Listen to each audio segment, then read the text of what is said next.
so I get to follow that. Wonderful.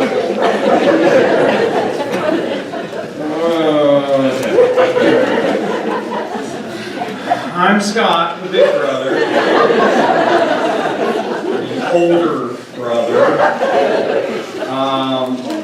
and yeah, I just never remember a time ever without Kelly. And what I did in preparing today, just thought of Kelly's stories that maybe I know, maybe only I know, or maybe only people in the immediate family know, and some of them everybody knows.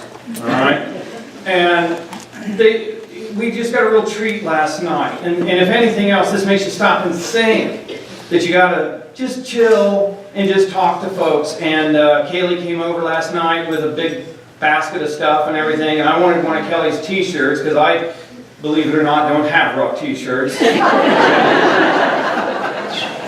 I first started dating Lisa, and Lisa was talking to one of her friends and said, "Oh yeah, I'm dating Scott Warrick. That's Kelly Warrick's big brother." And the person said, "Oh wow, you must go to a lot of concerts." No.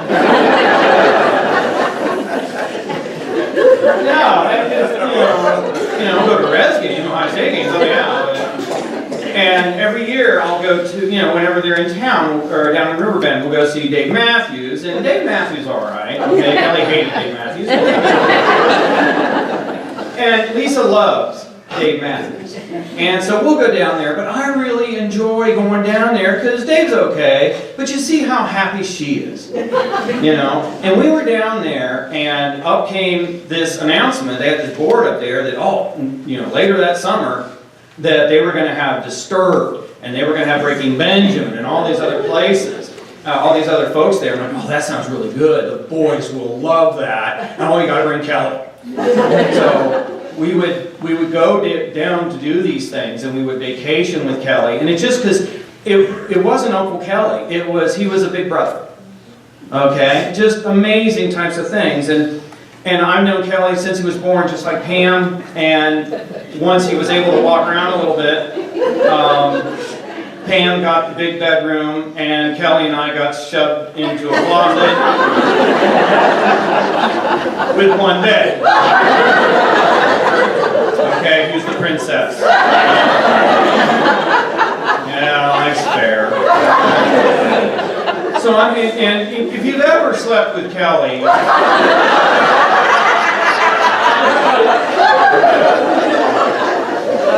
he's an active sleeper.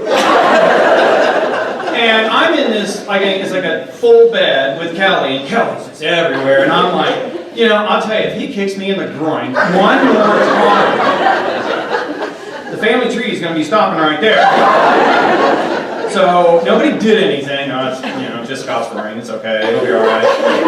He's a middle child. We got a spare. And then he slept with Dad. Guess who got twin beds? But we shared a room through all of our years together, always. And now I remember, it wasn't hard rock that got Kelly addicted. It was Elton John. And I love Elton John. Elton John just is so fantastic. I think he's the Mozart of today. And then it's kind of like getting started on drugs. Like you get started on pot, but then you got to move up to something stronger. Okay, well that's kind of like what Elton John was. It got him started, and the next thing we knew, here come all these other folks, and one of them, the first one right after that, was Alice Cooper. And I will never forget this because Kelly started getting into Alice Cooper, and he could quote all this stuff. And I don't know if any of you remember Alice Cooper's album that came out, Alice Cooper Goes to Hell.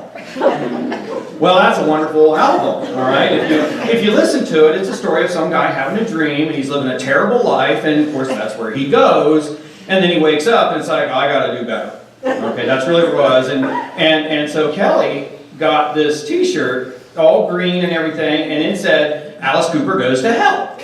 And he's wearing this around. You got to remember, we're a Methodist Christian family. And it ticked off Dad so bad. So, have to wear that. You'll never see a t-shirt that says Glenn Warrick's going to hell. And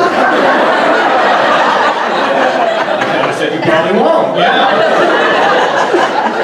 And I will never forget this because we were such big fans of comedy and everything, and Dad's like, I don't know why he has to listen to that. What's wrong with Bill Cosby? Well, that's Cooper looking pretty good now.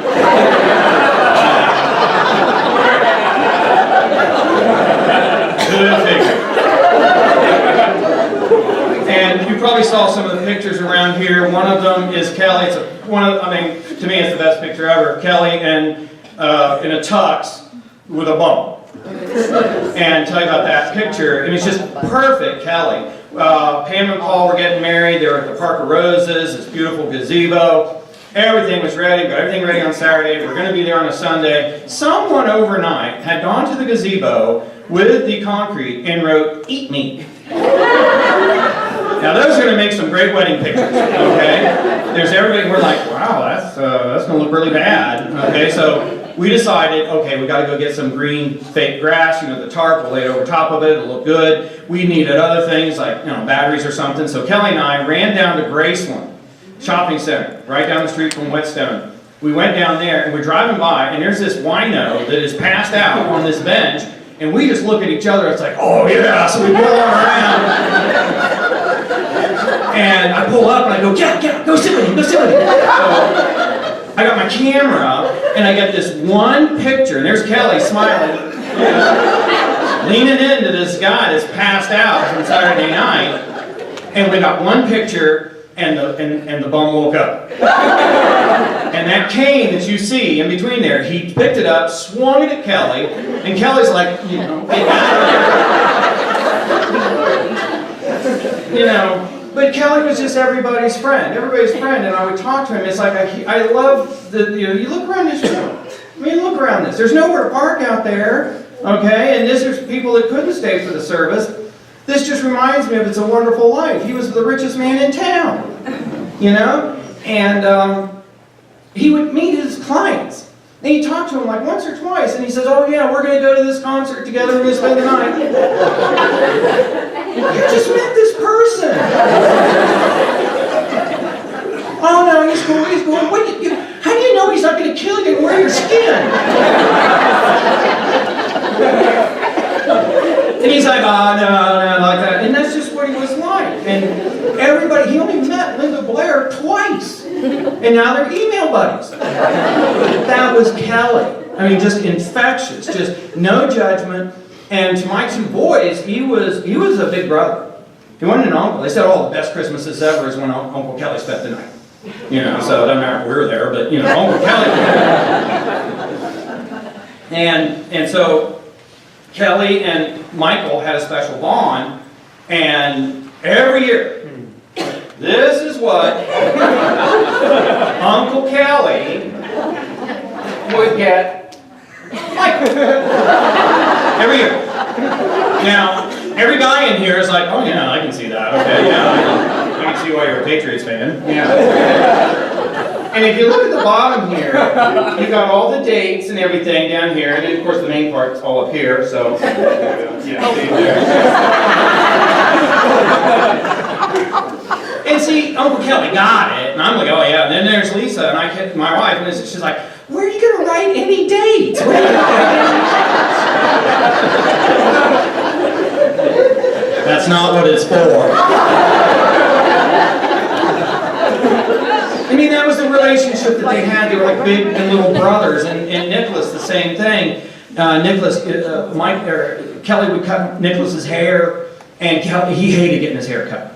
Nicholas hated getting his hair cut. He was so mad that Lisa took Nicholas to get his hair cut by Kelly. And Nicholas was so mad. He goes, I don't like you anymore, Uncle Kelly. Well, a few days go by, and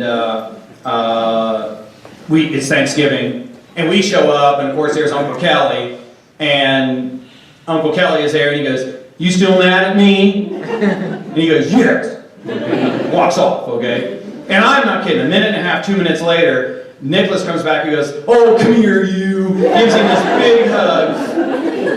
That was Kelly's favorite Nicholas story. There's so many of these things that you just don't know where to start. So, I think that's how I deal with things. I like humor because it deflects things, and And Lisa gets mad at me. She goes, I can't ever talk to anything serious about you, okay? Because you always make a joke. I'm like, well, yeah, for largely just to piss you off. Okay, so that's we've been married 30 years. That's fun. Okay? But you know, when you're laughing, you don't cry. So you know, I think this is really great. We got everybody here, and everybody's celebrating Kelly's life, and it was just a phenomenal life.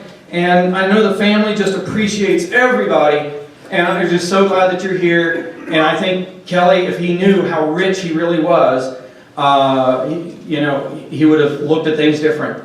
But I don't think he was just so modest. He just never took accountability for anything. I mean, never took credit for anything. And we just found out he was, again, manager of the quarter. Everybody just loved him. He never even told us.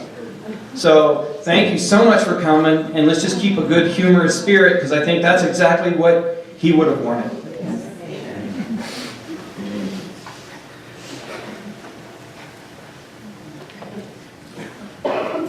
Are you leaving this for me? It's your time.